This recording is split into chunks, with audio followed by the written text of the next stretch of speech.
Well, good morning. How are you guys? Excellent. I'm Dr. Ken. I work over across the street. I'm the Violence Prevention Program Manager, which you've heard of Green Dot and those programs at all. So that's one of our programs. But I'm also a licensed marriage and family therapist.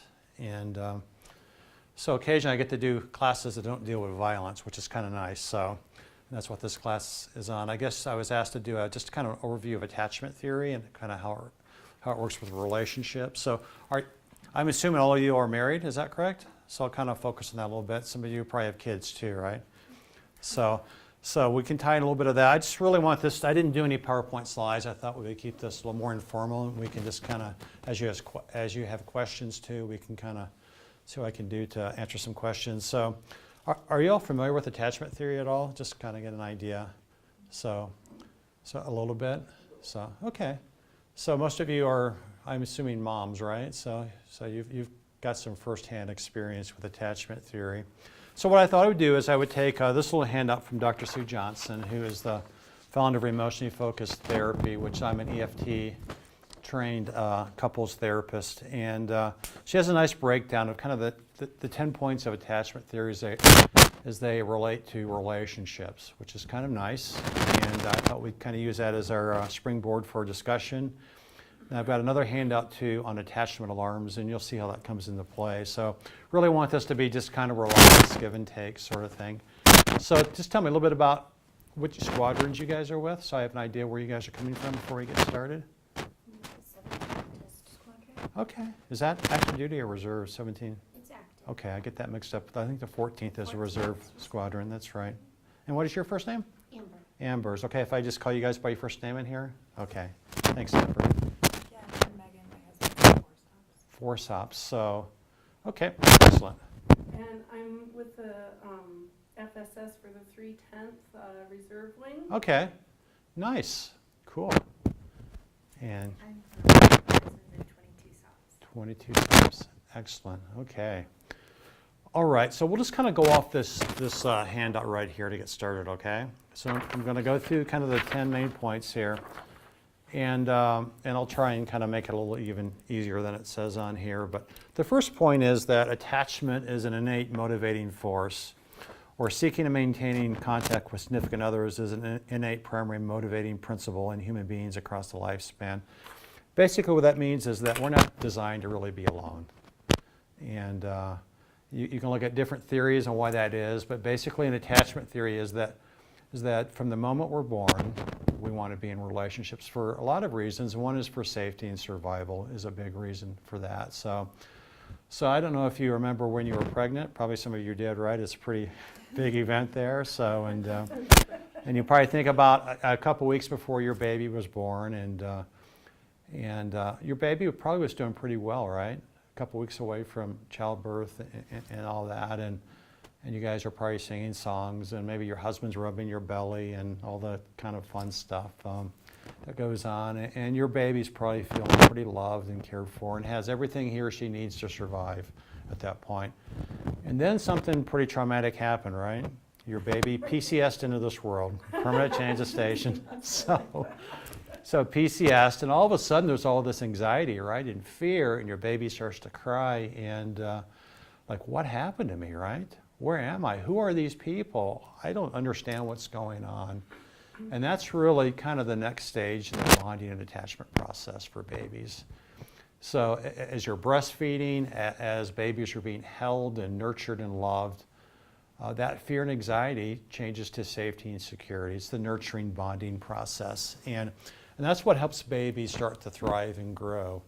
And attachment theory says this, that same thing that baby needed growing up, you know, those early years and becoming toddler and infant and all that, you really need it's from cradle to grave. We're really designed to be in loving, nurturing, caring relationships. When we have that, we thrive. When we don't have that, some interesting things can happen in our relationships and to ourselves. So we'll talk about that. So that first point is that it's a motivating force in human beings, that we're designed to be in relationships for not only our physical survival, but for our emotional survival and safety. And we thrive when we have those good relationships. So any questions about that at all? It's pretty basic there, but it is what makes us human, that we're able to connect in these deep ways. The second one is this: secure dependence complements autonomy. The more securely attached we are, the more separate and different we can be. Now think about that word dependence there. Some people don't like that word, that you're dependent on another human being. Why do you think that is? Why would someone not like the idea that I'm dependent on somebody else? Like a prideful thing. Like A prideful thing, you yeah. can do everything on your own. Yeah. And a lot of us are kind of, as Americans and military people especially, we're kind of taught that we're this rugged individualism, right? That we've got to be self-sufficient, independent, and take care of ourselves. And there's some good things part of that, but reality is that we do much better when we understand that we are dependent on others for life, for safety, security, and for love and bonding and attachment and all that. We just do much better when we're in those relationships. So the idea is like this. I'll just do a really corny drawing here, okay, on the board. So I'm not a great writer, but we can do this. So let's just say these are two people, right? And you just have, they're two circles, but when you look at that two circles, let's say this is a couple in marriage, and when you see those two circles, what would that picture to you right there as far as their sense of connection or attachment, do you think? Do they seem very close? They're kind of detached, right?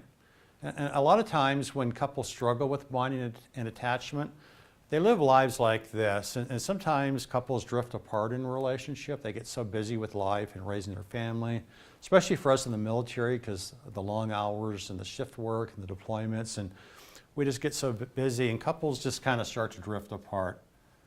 So that would be a very disengaged relationship. So these could also be two people who just want to be independent and aren't really connecting. But in this second point, what we're talking about is kind of like this. So let's just say, I'll just say him and her on here, and us. So when you see this diagram, what does it look like to you? It's more connected. It's more connected, right? It's more connected in the right way, using our attachment model or our EFT model. And the sense is this, is that right in here, where this couple's connecting, is where that dependence takes place. So what do you think that we would be dependent on each other for in a relationship like, we'll say, marriage? It does apply, some of these things do apply to your family as well, with your kids, but for marriage, what do you think? I have an idea? I know it's early too, so. I think you're depending on them for emotional support. Yeah. And Emotional support, and maybe we could break it down a little bit more, especially when you're in distress, right? yeah. To know that there's somebody that loves you, cares for you, that's somebody that you can go to. Kind of some big takeaways for relationships are the idea of being attuned, available, and responsive, especially when our partner or a child in a family comes to us and they're distressed. And that's a challenge for a lot of couples. And you might ask yourself this question: am I attuned to my spouse? Am I attuned to my kids? Am I responsive to them? And am I available to them as well? So those are some key takeaways there. So the idea on the second point is this, is that the more bonded and attached in this area we become right here, we actually become stronger individuals. So it's interesting how that works. And because in attachment theory, the idea, and I'm jumping ahead a little bit, to know that there's someone who is attuned to me, available to me, and that loves me no matter what, that every day when I wake up, there's somebody that thinks about me. It helps, it frees a lot of our anxiety and worry in life about relationships, and allows us to thrive as individuals. Kind of like that baby, right? When that bonding process starts after birth, to know that I'm not alone in this world. I do have somebody when I cry that's going to respond to me. I have someone that's going to care for me. I will thrive. When babies don't have that, they don't do very well, do they? When they don't have that sense of love and nurturing. So that's kind of the idea on this. The better the bond here, the stronger, the more resilient we become as individuals. So, make sense? Okay, excellent. Okay. Now, the third point on your sheet is this: attachment offers an essential safe haven. or positive attachment provides comfort and security. This safe haven provides a buffer against the effects of stress and uncertainty. So safe haven is another way of kind of putting a word to the idea of secure attachment. So what we all need in life is a safe haven. I know in the Air Force we talk about who's your wingman, right, and stuff like that, which is a good term because in a way that is kind of a safe haven for some people. But a safe haven relationship is that person who loves you deeply, no matter what. It's that unconditional love. And it's that person that you can go to 24/7. So when children are growing up, who should their safe haven be, do you think? Who do you think? Parents, right? Parents, okay. But as you become older, you develop relationships, you become teenagers, and then you leave home, and then more than likely you'll probably find someone to get married to, right? At least most people will. If not, they have good friendships. So as an adult, your safe haven can be your partner, your spouse. And, you know, what we really know about how this applies to the military is this, is that it's interesting that people who have safe haven relationships, especially in marriage, they just do so much better in the military. They're more resilient, and especially around deployment. Yeah, I first got interested in this topic on September 11th, 2001. I was an Army chaplain at the time, 2006. I was a former Army chaplain, former Air Force NCO, former Marine before that, so I've been around quite a while. But, I was stationed at Elmendorf. I don't know if any of you have been to Elmendorf, been to Alaska before, but it's a beautiful place, Elmendorf is. And,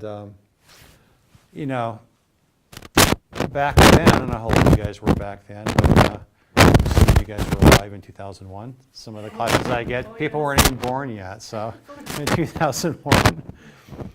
So, as a chaplain, you give a lot of briefings around deployment. And that time, it was a pretty scary time, if you remember. It was really scary. And in our mission, the 3rd Wing, we were deploying to Korea to relieve the USS Kitty Hawk battle group, who was being reassigned to off the coast of Afghanistan, I believe it was, because of what had just happened. So we were deploying our air crews and maintainers, and so I was given the deployment briefs to people like you, the deployers and their wives and husbands and families and stuff like that. And I got to thinking about all this, and I thought, you know what? This brief we've been given for years. It's a PowerPoint presentation. If your marriage, if you don't have a safe haven right now, there's nothing I'm going to tell you that's going to help you right now. So I decided, I wanted to kind of, at least my ministry at the time was to try and figure out a better way to help military couples around deployment. So, and that's kind of when I discovered attachment theory and EFT and things like that as a way to build models. So the idea is that when you have a safe haven, you're going to handle those deployments so much better. They're not going to be fun. No one likes being apart, right? Even with the kind of the SMF type stuff you guys do here, it's not fun. And but there's something knowing that, yeah, we're probably going to have some conflict. It's going to be tough. We're going to miss each other. But in the end, we know that we're safe havens for each other, and we're going to be okay. We're going to work through this. Versus our marriage is in chaos right now. I know we're going to get through this. See the difference there? And it's also kind of interesting with the safe haven research is that I worked at Carson before coming over here for about 7 years, working with the combat brigades. And when soldiers or airmen return from combat, if they have PTSD, if they have a safe haven partner, they recover from that trauma or that PTSD at 5 times 1 rate versus if they don't have that safe haven in their life. So why do you think that would be? Why would you recover so much better with a safe haven, do you think? Be able to be more honest about your feelings and open up about what Okay. you're going through. Without feeling rejected, right? Yeah. Yeah. Also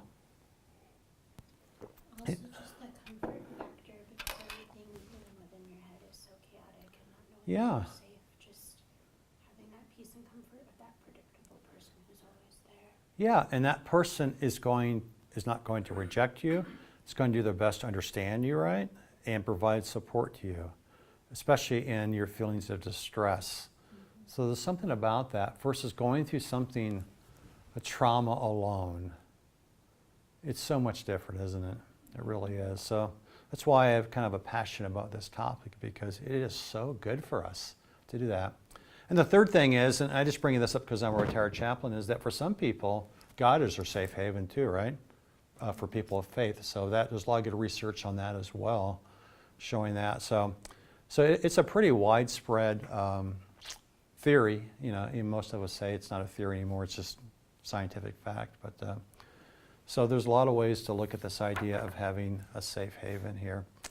So the fourth step here, or the fourth principle that Sue Johnson offers us, is that attachment offers us a secure base.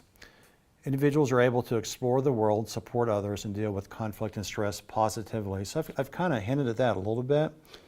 So think about safe haven and a secure base to operate from, right? Now, do you guys live on base or off base, or you guys off base? So you live on base. So depending on your assignment, it's because there isn't a huge, I mean, pretty nice size, but not like a lot of bases, right? On base housing, but I don't know how you feel, but a lot of people, there's a sense of safety and security on a base, right?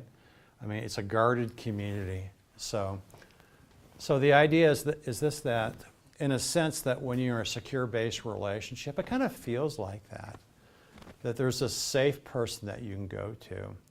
And then when you have that safe relationship or that secure base, it allows you to go out and do some pretty positive things. And some of us as parents think pretty risky things. So I don't know how old your kids are, but you know, those first years from infant to toddler, and they're starting to walk and ride their tricycle, and they go into the backyard and things like that. If that child, this is kind of a classic illustration, sees mom or dad on the back porch, and you've got probably a fenced-in backyard, I'm sure, but knowing that mom and dad are going to be there for them, they're able to walk out a little bit further in that yard, aren't they? And to explore a little bit more. It's kind of some basic attachment 101 there. But you know what? It's the same thing that allows us, I think, to thrive in the military, to go to Afghanistan or Iraq or some of these faraway places. Allows us to be able to go there and excel because we have that secure base back here. And for you, as if you're back here, you're the spouse remaining behind, for you also to still be able to explore and thrive while your partner is deployed. So same thing for college students, right? As people leave home, and you guys get it, right? So any questions about that at all? Kind of the secure base part of that? So, okay. Everybody doing okay? All right. Okay. Let's look at number 5 here. And this is really important. Emotional accessibility and responsiveness builds bonds. So think about that. Emotional accessibility and responsiveness builds bonds. Why is that really critical, do you think? And we'll just kind of put it in the context of, say, a marriage relationship. Why is that so critical in the attachment process? Don't provide the support that they need when they come to you when they're in distress or stressed. They're gonna stop coming to you. That is right on. Stop sharing. Yeah, and that's a difficult place to be in. It's probably, you know, as a marriage and family therapist, you know, working with couples, this is probably the number one issue that couples come to therapy for, is this one right here. And why it's so important is that there's a lot of conflict and and I'm going to not jump ahead, I'm going to show you kind of the protest alarms in a minute, but there's a lot of conflict that happens when people believe that their spouse is not there for them. And they go to them and they're not responsive, and they go to them again, they're not responsive, and pretty soon, like you're saying, they just stop going. So when you stop going, what's going to happen in that relationship, do you think? You're going to start to drift apart, like that top 2 circles up there. It's called marital drift. Sometimes it's just busyness that does that, but a lot of times it's this unresolved conflict and the belief that my spouse really doesn't care for me. They must not love me because they don't seem to be attuned to me, and I go to them And it's kind of like they used to say in the Army or Fort Carson, sometimes you hear it in the Air Force, where a soldier would go for help and the supervisor would say, just suck it up and drive on, soldier, I don't have time for you.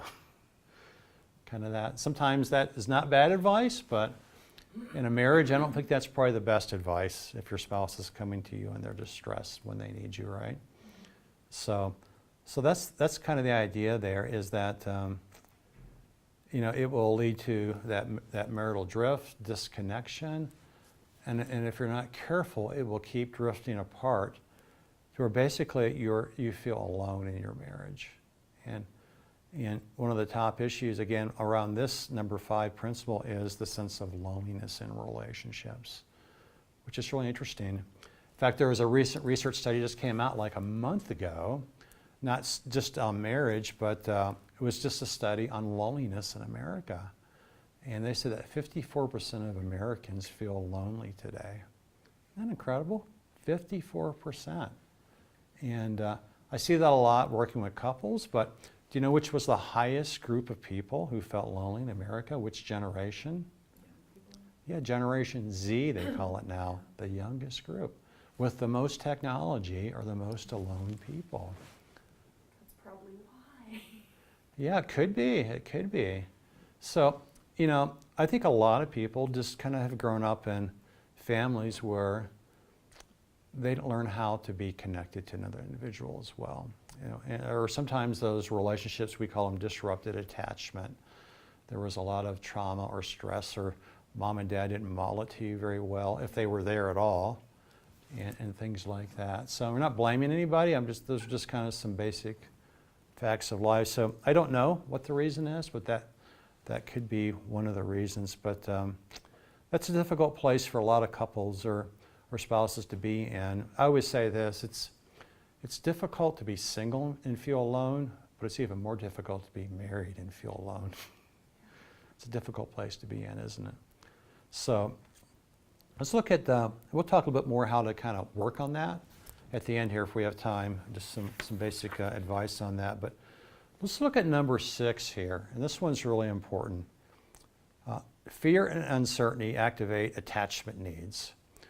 When an individual is threatened, a powerful effect arises and attachment needs for comfort and connection become compelling. Attachment behaviors such as proximity seeking are activated.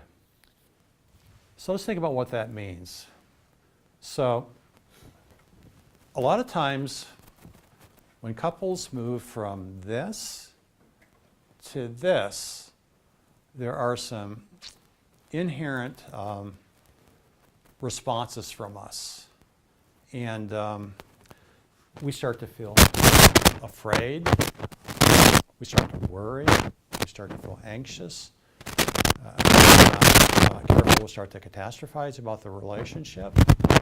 And then we'll start asking questions, maybe of ourselves. We'll think, is my spouse really my safe haven? Do they really love me? Do they really care about me? And that can get much higher than that too. Those thoughts and then the emotions that go along with those questions will become heightened. And we'll react in some pretty interesting ways when that happens. We've all been there with this, because we all want to feel safe and loved and connected. But when those feelings aren't there, we start to second guess that, we're going to react. And that's what this, and we're going to seek proximity, which means that we're going to try and reconnect that relationship to calm those fears. So before I move ahead, any questions about that at all? Okay. So that would bring us to number 7 here. The process of separation and distress is predictable. It really is. If partner fails to comfort distressed individual, a process of angry protest will start to happen. Clinging, it could be depression, despair occurs. So let me kind of talk to you about these protests. So this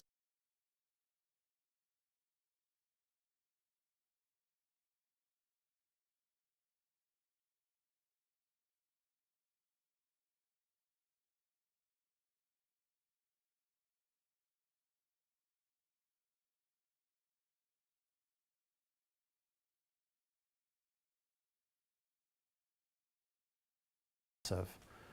And these are secondary emotions that get activated when that sense of attachment disconnection starts to take place. What we're really feeling down in our heart, though, are these primary emotions, feeling sad, fearful, lonely, neglected, or disrespected. So let's think about how this would work around a deployment. Give you an example here, okay? So let's just we're going to just kind of do a spontaneous exercise around this, okay? So usually I would have somebody here to help me. I better not bring the PA guy up here. That probably wouldn't be right. So would you want to help me out with this? Sure. Oh, can you come up? Okay, great. And what was your first name again? Veronica. Veronica. Do you mind if we do a role play, Veronica? Would that be okay? First of all, none of this is real, okay? This is just for educational purposes, so don't get mad and hit me or anything like that, okay? Okay. We just want to illustrate the alarms, how these protest signals, because in this room somewhere, or maybe out there, there's a fire alarm, right? And if it goes off, what's the signal? It's going to start beeping, and we're going to know that there's danger in the building, right? These attachment alarms are kind of like danger signals, and they tell us that there's something wrong in the relationship, and what's wrong is I feel that we're becoming disconnected, okay?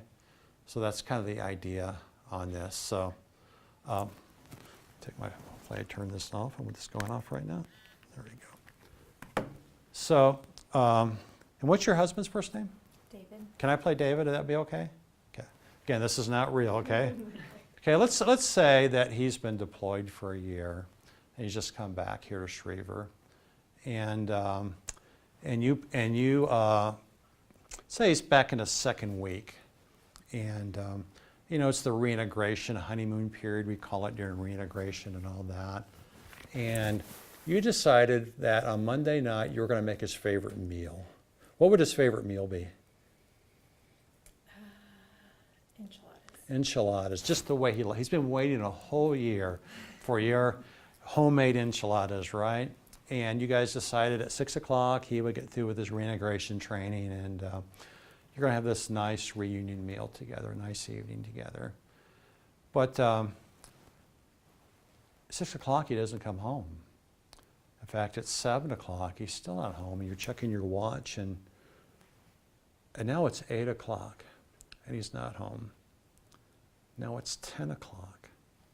Now it's midnight.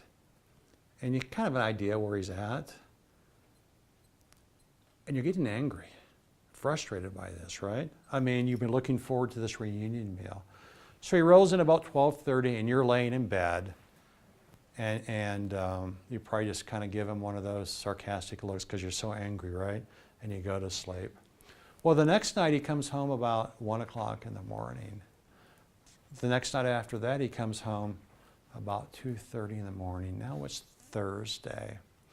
And he comes home on time, and you see him, and you lash into him. You say, you know what? I don't know what's wrong with you. Monday night, we were supposed to have this meal together. I made those enchiladas for you. You haven't had them in a year. That was going to be our night together. You didn't come home to 12:30 in the morning. Tuesday night you came home at 1 o'clock in the morning. I think Wednesday night it was 2:30 in the morning. I know where you're at. You're down at the pool hall playing pool with your stupid wingman from the deployment. I'm getting sick of this. You see that right there? So he turns around to you and says, why should I be home? This is my second week back from this deployment. And the first week I sat on the couch next to you every single evening to spend time with you. And it was the same thing every single night. You opened up your computer and you're on Facebook hour after hour. You didn't say a single word to me. Why should I be home? Okay. You okay? Okay. So let's think about this. Let's process this through the attachment lens right now. There's some pretty strong alarms going off. And again, the alarms are those secondary emotions on the top of that sheet. When she's angry with him, or I'll let you kind of give the answers here. Her response about him not being home. Which one of these alarms on the top are going off for her? Anger and probably some frustration too, right? With those really critical statements. And then he turns around and says, why should I be home? Why should I be home? You know, you're just on Facebook hour after hour. So what alarms are going off for him? Frustration. There's another one here too, right? What does he do? He goes passive, right? Yeah. He goes to the pool hall to hang out with his wingman from the deployment, where he has a bond from, right? He doesn't address the issue directly. Yeah, he doesn't. So these are protest alarms. So she's upset because she's probably wondering what's happened to us, right? So down in her heart level, if these are up here, these are the secondary alarms, and she's disappointed that he wasn't home for the meal and he's coming home late every single night. What's going on down in her heart, down here at the bottom of the sheet here? Which one of these is probably what she's really feeling?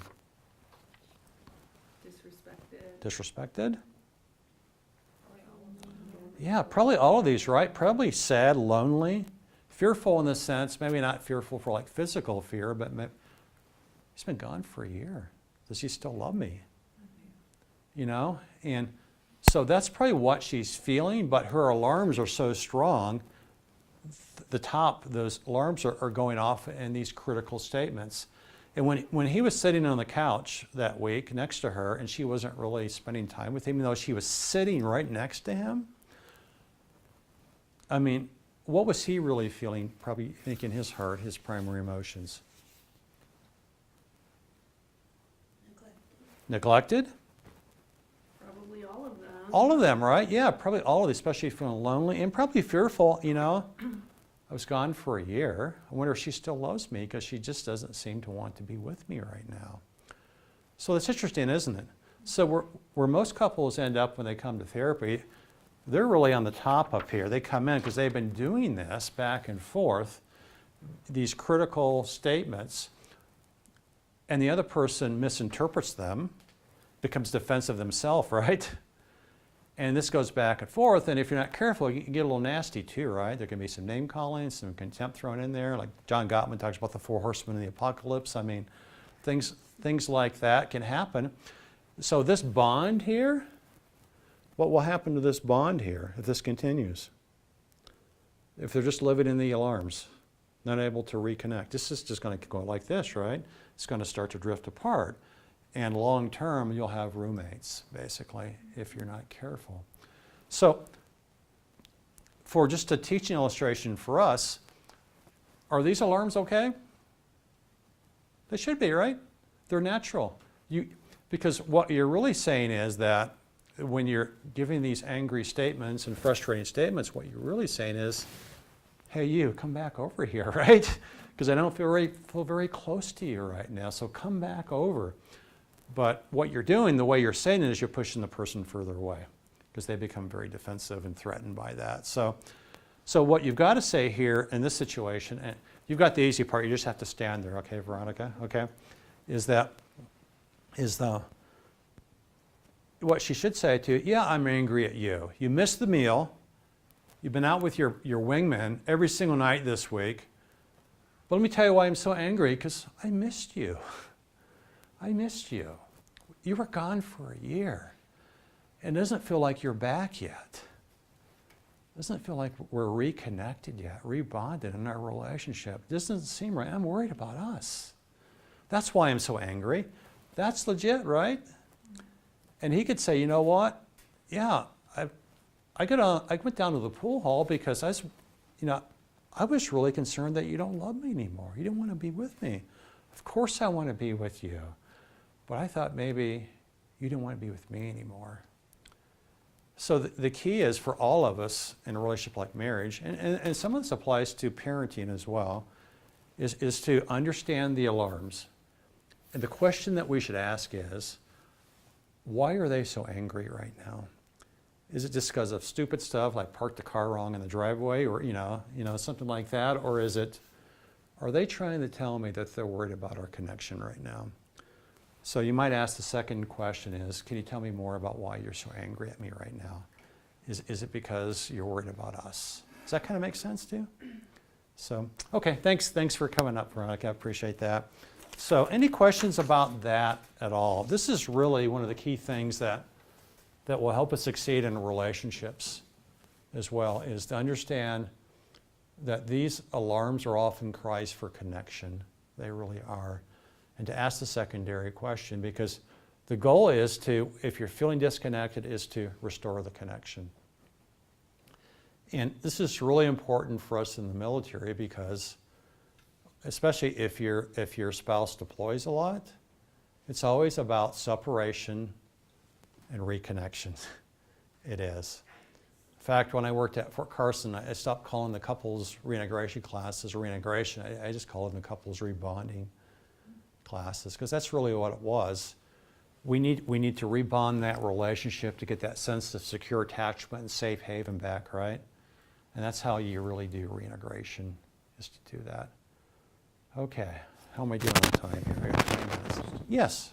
How do you approach those questions, say with a smaller child who isn't always able to logically step back and say, okay, well, these are the things that upset me, and this is why I'm mad at you right now? Yeah, I would just, boy, it depends on the developmental age of the child and things like that, but try and get down on an even level, down the level of communication where the child's at. And I would just ask questions about, I don't know, the best, you would know your child better than I would, but I mean, tell me more about why this hurts so much, why you're so angry. Tell me, I mean, there's no perfect way to do this, but I mean,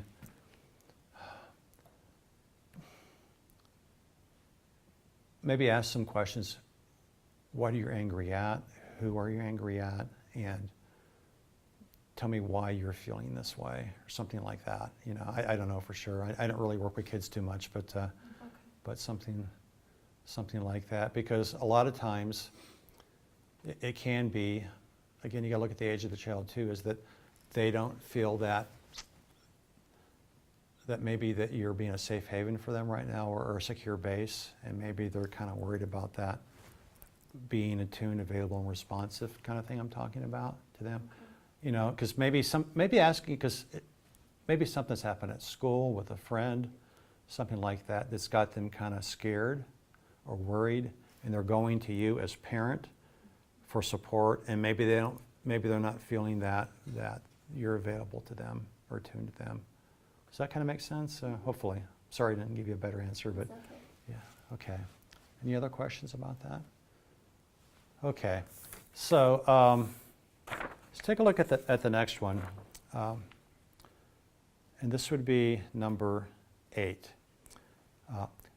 A finite number of insecure forms of engagement can be identified. And these are attachment styles. So, we'll go through this pretty quickly, but on the back side of this sheet, the first sheet I gave you, are attachment styles. So this is interesting. So let me kind of, we talked about that baby PCSing into the world, right? And normally when parents are available and attuned and responsive to the baby, and the babies are loved and nurtured, and as that baby becomes a toddler and falls off the tricycle and cuts his or her knee and is crying, runs to mom or dad for support, and that mom and dad are attuned, available, and responsive. And this goes all the way up even into the teenage years. And even though teenagers won't admit it, they need to know that mom and dad still loves them and that they're available for them if needed as they're learning to kind of become adults. If a child grows up in a safe haven family, that's going to have a very positive effect on their attachment style as an adult. And that would be the secure style that's on here. If kids grow up in some pretty insecurely attached homes, either where mom and dad were not available, they were very disengaged maybe, or they were very anxious because they're dealing with their own anxiety and overly worrying about kids and stuff like that. I mean, that's a pretty simplistic definition here, but they may as an adult, they may have what would be called an insecure attachment style. It doesn't mean bad, okay? So don't think good or bad on these styles. It's just kind of life. So I'll briefly go through some of the definitions, and we'll talk about how this plays into relationships here. So the secure style on our sheet, adults tend to have a positive view of themselves and others. So it's a very positive attachment style. And they're looking for those intimate relationships like marriage. And the nice thing is that they're able to do well in intimate relationships. They're able to express their emotions. They're in touch with their emotions. They're able to be attuned and available and responsive. They want to be there for their spouse or partner. They want to see them grow. They want to share a life and a dream together. When there's conflict, they don't worry that the relationship's going to end. They know that, this is just life. We can work through this. When there's separation, they can work through those alarms. They'll still have the alarms, but they'll work through them. And for us in the military, they understand that the stresses of military life, that we're going to do this as a team. We're going to get through this together. So that's kind of the secure style right there. They're not always worried about abandonment, and low in anxiety about the relationship, low in avoidance. So the next style would be the avoidant style or dismissive style. I'm a recovering avoider, okay? Avoidant style, full disclosure here. And the avoidant style is somebody who, say in marriage, they love their spouse really well, or they love their spouse, they just aren't very good at loving their spouse.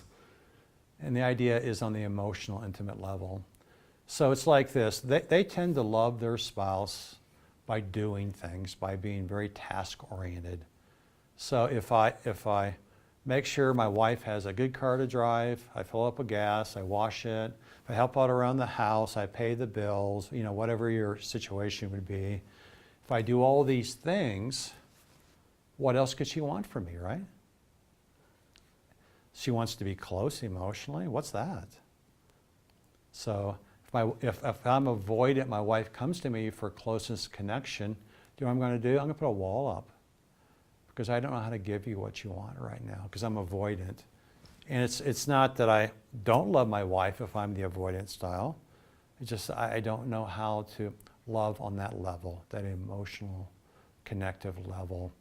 And a lot of times because you grew up in a family where that wasn't present.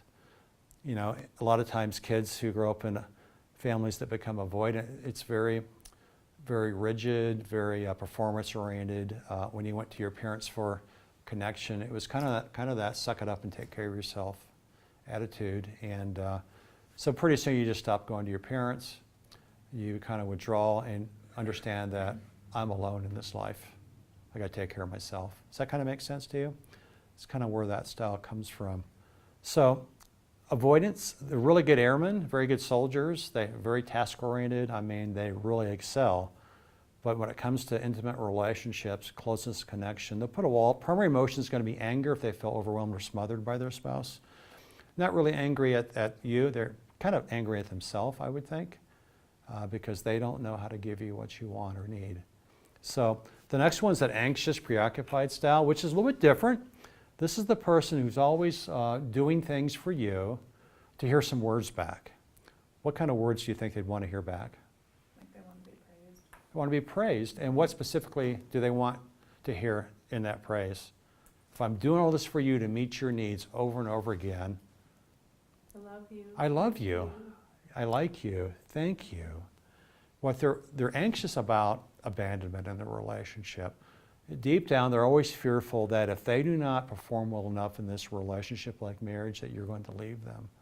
So they're always looking for ways to lower that anxiety in the relationship about abandonment. So you can see negative view of self, that they're not good enough, positive view of their spouse in marriage, high in anxiety, low in avoidance. They're not going to avoid you because, boy, if you avoided the other person, they might stop loving you, right?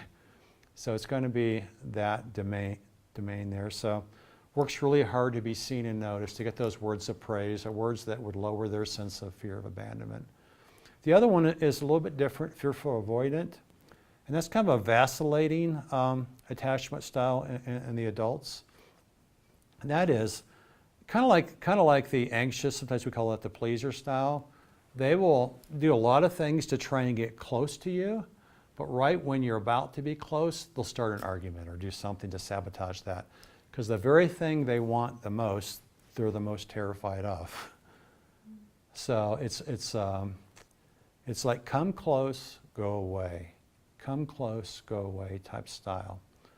So we've got kind of these 4 styles. If you look at it in the literature for kids, it'll be worded a little bit differently. Sometimes the fearful avoidant will be called disorganized attachment style and things like that. So let's think about this. So probably all of us in this room is one of these styles. I'm going to be giving you a free book today called Attached. On page 44, there is a 5-minute attachment assessment that you can take. Find out your attachment style. You can have your spouse take it as well. Find out what the style is. Again, none of these styles are bad, okay? They're just either secure or insecure. So what about if we put some of these styles together in marriage? What would that look like? So what would a secure and an avoidant style look like married together? Anybody have an idea?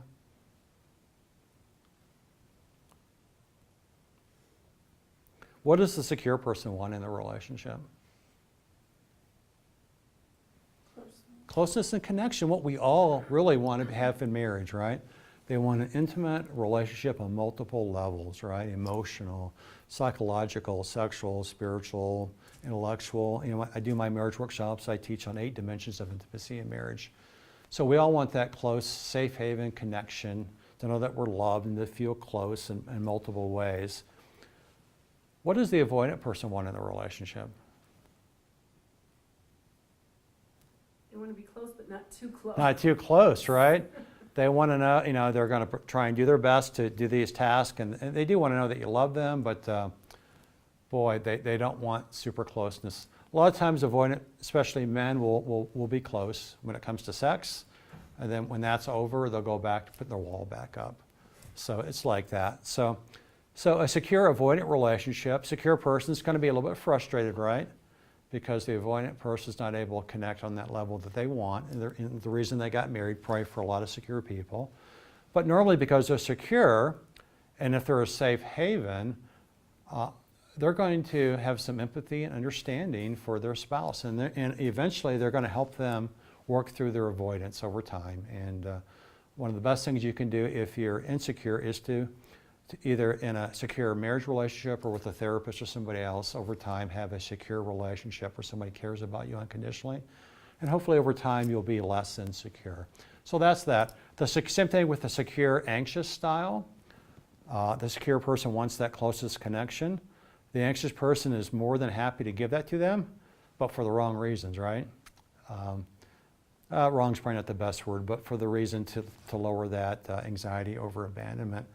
Secure person probably will understand that if they understand why that's being done, and hopefully will reassure that anxious person, you don't have to work so hard at this. You don't have to try and please me all the time, meet all my needs. I love you no matter what. So hopefully they'll do that. But the most common attachment style I've seen in the military, styles married together, you know what it is? It's avoidant and anxious together, married together. Most common. When I was doing couples therapy at Fort Carson, 90% of the couples I saw, avoidant and anxious. It's probably common in the United States. So what would that look like, do you think? It's not bad, it's just different, right? So you have this avoidant person who's doing all these tasks. You have this anxious person that needs to know that their avoidant person loves them and won't leave them, and the avoidant person has a hard time saying those words and being close. So when that avoidant person puts up a wall, the anxious person's anxiety does what? Goes up. It goes up. And then when the anxious person is pursuing more, right, the avoidant person wants to withdraw. And if that anxious person keeps chasing the avoidant person emotionally, so to speak, then they feel overwhelmed and smothered and they get angry and there's a fight in the home, an argument probably.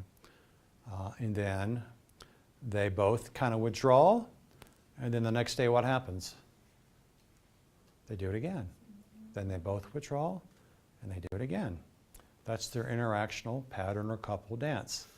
This is a couple that loves each other but just don't understand what's happening to them. They don't know how to untangle their feet in this dance. So it's interesting, right? Probably the most common form of a marital relationship or couple relationship today is this dance between anxious and avoidant attachment styles. So it's interesting. You'll see this a lot with the military. Worst case scenario, you'll even see what we call situational couple violence or domestic violence with this. It's not the power control, that kind of a terrorist power control type thing you would see in very abusive relationships, but it's a thing that happens when couples are involved with something that is trying to separate them. I'll give you an example real quick. Fort Carson, I worked kind of in violence prevention as well over there, and on this I saw the police blotters every day, and I saw a lot of the cases of domestic violence, and a lot of them weren't that typical when we think about like power control, and which is very real and very dangerous, where someone's got total control of another individual, especially when it's that physical assaults that take place. But this one's different and this is the key illustration. I've seen this probably 300 or 400 times. It's so predictable. Over there, when a soldier would come back from deployment, and we'll probably do the same thing with airmen, and it's good advice. You have that honeymoon period, and then real life sets in, and there's probably going to be some conflict. You've been apart a year. It's tough to reintegrate. And the advice that a lot of leaders and first sergeants give probably airmen and especially soldiers over there was, if there's an argument, you're to do what? You're to leave. You need to leave your house or apartment because, and we know that's good advice in the sense that when we argue, our anxiety, our stress levels go up, and kind of the rational part of our brain starts to shut down, the emotions take over, and we could do something really dumb. So basically they're saying take a time out, right? So leave for about 45 minutes or an hour, take a time out. So, but if you're avoidant and your spouse that you're saying you're leaving to is anxious and you've been gone a year, what are they starting to think when you say, I'm leaving? You're leaving for good. You're leaving for good. It's not just for an hour, I'm leaving forever. And they start to say, you can't leave. And he says, I got to leave. In fact, I'm ordered to leave. You can't, don't you love me anymore? You don't love me anymore. And the anxiety level for both of them starts to go up, the avoidant and the anxious. And pretty soon, as that soldier airman goes to the door, what do you think the other person's doing? They're blocking the door. They're blocking, you can't leave. They got their hands up, you're blocking the door. And that soldier or airman's trying to get out the door. They're grabbing that person, you can't leave, you can't leave. Now that avoidant style, their primary emotion, or there is going to be anger. And they feel smothered and overwhelmed by all this anxiety and emotion coming at me right now. And they're probably going to physically remove their spouse from the door or whatever. And the other person may grab onto them and hit them or something. And someone calls the police, and now we have a domestic violence charge, right? Let me ask you a question on this. This is different than the power control model it's called intimate terrorism in the literature. Does this couple love each other? They probably do. They just don't understand what's happening to them with all this anxiety, this attachment distress going on. So but it's unfortunate though. This is a career ender for a lot of people when this happens, because if they're charged by the state, it's the same thing as the more very severe forms of domestic violence. So, but we all probably deal with this on a much lower level if we're in these attachment styles. It may never escalate to that, but we're trying to manage this anxiety, right? That happens, especially if we're avoidant or anxious. So the key is to be able to calm, to understand. See, because what's really going on here is that these styles, remember the alarms we talked about? They heighten these alarms. If you're anxious, these alarms on the top, they're going to be much more severe, aren't they? And if you're avoidant too, some of these are going to be much more severe. So you throw that on top of there. And one last thing, we're just talking about your current relationship. What if you were in a previous relationship that didn't end so well, or you were in an abusive family? Sometimes when these alarms go off, and based on our attachment style, which heightens them, we get triggered from our past as well. It's just not that he's leaving. You know what? My first husband left me. My dad walked out on the family. And they might not understand that they're not only angry at you, but they're being triggered by all these memories from their brain. Call them dragons. Interesting, isn't it? So one of the best things that we can do, I think, here with our military couples is to really teach them about attachment theory, these alarms, how to de-escalate the anxiety that happens, and how to bond these relationships pretty deeply. But it's something that we all work through here. So let me, any questions about these styles? Again, this is a very short class, so I don't have time to go into great detail. So the last one here, or we got two more. Number 9, attachment involves working models of self and other. So basically what that means is that how you view yourself, other people in this world, really is a reflection of your attachment style. Is the world safe? Are people safe? Is this a safe and secure place? Or the people I can go to? So it's kind of how you view yourself and others. And the last one here is that, number 10, isolation and loss are inherently traumatizing. We are significantly impacted by loss, rejection, and abandonment. And that makes sense, right? So when that person is not available to us, even as adults, and we start to believe, especially if something really horrible is going on in your life and you couldn't trust your spouse to be there for you, that's a trauma. It's an emotional trauma. We call it an attachment wound that takes place. But a lot of children grow up in disrupted attached families where they have all these attachment or trauma wounds. And the idea is this: to believe that nobody loves you or cares for you, and the person who you thought loved you and cared for you, and you start to believe they really don't, I can't go to them. That's traumatizing. So that's the last thing on this sheet here is that. So I think the key for me in my work, and maybe in your own marriages, and as you work with key spouses, is whatever we can do to help build these safe haven, secure, attached relationships. It's going to make us stronger. It's going to really increase our marital family satisfaction. And it's going to make us more resilient and be able to handle the stresses of this crazy military life we're in. So any questions about this? I think I'm out of time here for my hour block. Any questions about attachment theory, things like that? Occasionally I get to do either a 1-day or 2-day marriage workshop called Intimate Allies, which is really more detail about this and a lot of practical exercises, things like that. That was one of the questions I was going to ask. So if turning this into like making referrals to spouses in our squadrons. Yeah. So like Intimate Allies, that's a relationship workshop that's Yeah. offered. Is that like quarterly or? We tried to do it, just that I've had success for some of them where it's been a packed house. Sometimes no one's showing up. Right. So Is that something that you pay for? Is that something that's offered through Airmen and Family Ready? I know it'd be offered through my office, which is basically just me. I'm one person office. But I think what I would like to do is, especially if we can get squadrons to buy into that, do a squadron Intimate Allies workshop.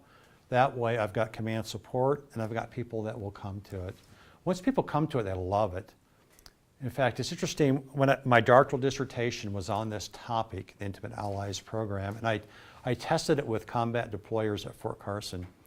So I took some couples, 30 couples, and I gave them 3 assessments before the workshop, and then I actually gave a 12-week follow-on plan with a menu of options that you can practice at home.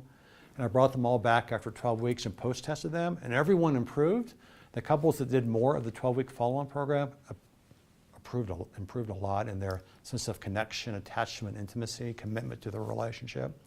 So the best way that I've seen is that command leadership buy-in, that we're going to do this for couples in your squadron. It's fun. It's really eye-awakening for a lot of people when they understand attachment theory, and it's very effective. So we will try and offer some just for the base, but the best way would be to get a squadron to do it.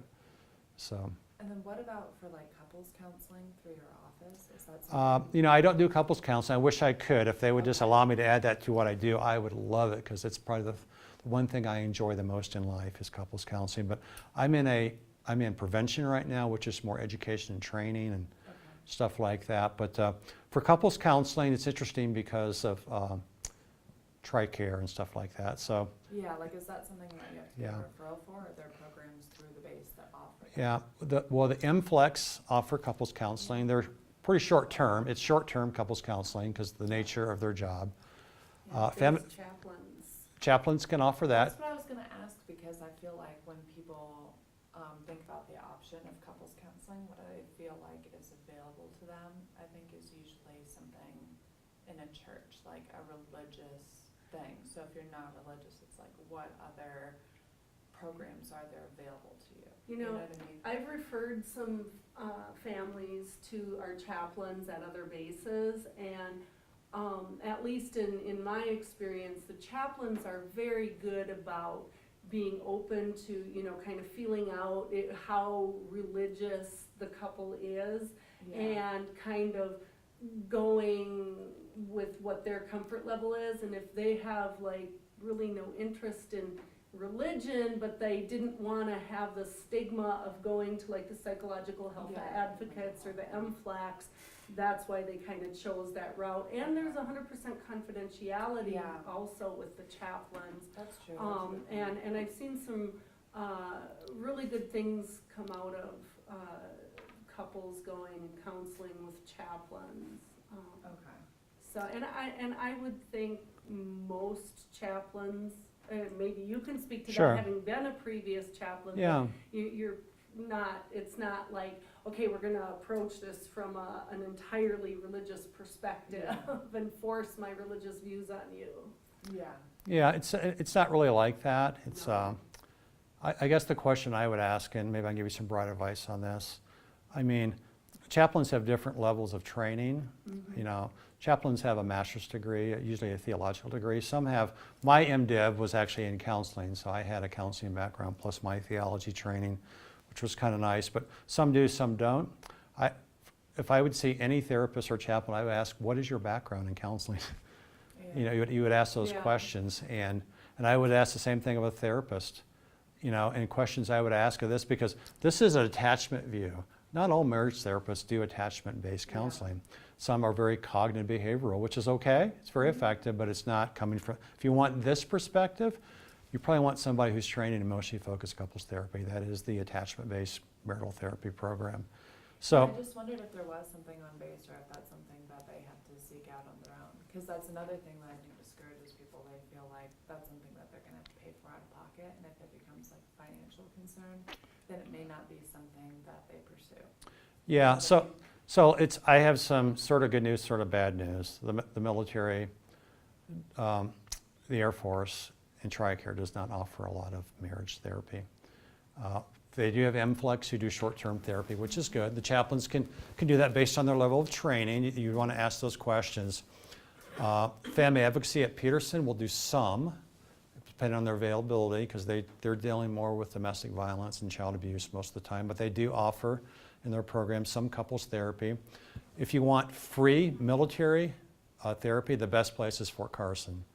And in Evans Hospital, it's the Child and Family Behavioral Health System, it's called. They have licensed marriage and family therapists there, and anyone can go there that's got an ID card. And if you need any help navigating that, I can help you with that. And because that's where I did I had a clinical supervisor from that department when I was getting my supervision hours in for my license, and I know everybody there, so I'd be happy to help you navigate the system of getting in over there. It's called Fort Carson Child Behavior. Child and Family Behavioral Health System in Evans Hospital. And if you want to call me, I'd be happy to get you a good phone number for there. My office number is 567-2647. So, Sorry, can you say that? 567-2647. So those are the free thing. Yeah. TRICARE, unfortunately, does not cover marital therapy or couples therapy. They only cover individual therapy. Okay. So our IDS team, or our CAT team, looked at this last year. What we did was we did a research study in this area to find out low-cost couples therapy. So Jess Schriever, our community support coordinator, has a full list of those options. So there's about 15 options of getting low-cost couples therapy available to the military. So we can definitely provide that as well as an alternative to using TRICARE. So the Child and Family Behavioral Health at the hospital in Fort Carson, is that open for and free for reservists as well, or do they have to be in an active duty status? That's a good question. I don't know, but that's a good question. I'll see what I can find out. Because I do know that a lot of times what's available to our reserve families is very different from the active duty, and that's one That's of a our great biggest question. challenges. It's available to retirees, so maybe it's Oh. available to reservists. I'll see what I can find out. That's encouraging if it's Yeah. available to retirees. Yeah. But yes, that would be really helpful information to have. Okay. If you'll email me, I can send you that sheet of those counseling resources. I can get a copy that I'll just scan and email it to you. For off-base, I'll get the information on KFAC on there, or the Child and Family Behavioral Health System. I'll get that on there for you as well. If you package all of that and just send it to Ruth, I bet she could send it She to could all of probably Perfect. us, distribute it and out then to that's all something of that us. we That's can perfect. share with, That's like, a our great whole idea. squad. Perfect, that's You perfect. know? I'll do that. Because that'd be a valuable resource. When you said that list, I'm like, man, I'd like to share that list with you. Yeah. You know what I mean? Yeah, Like, so you send it to Ruth. I would just say, lastly, when you see any therapist, chaplain, whatever, always ask questions about what their experience level is, what their training is, what approach they use, and make sure it's a good fit for you. Those are just good questions as a client you should ask of anybody that's going to provide care to you. Okay, we're over time, so I'm probably in trouble. So, hey, thanks for letting me teach today. It was a lot of fun. It was a nice break for me to come over and do something like this. So, appreciate thank your you for your time. time. You're very welcome.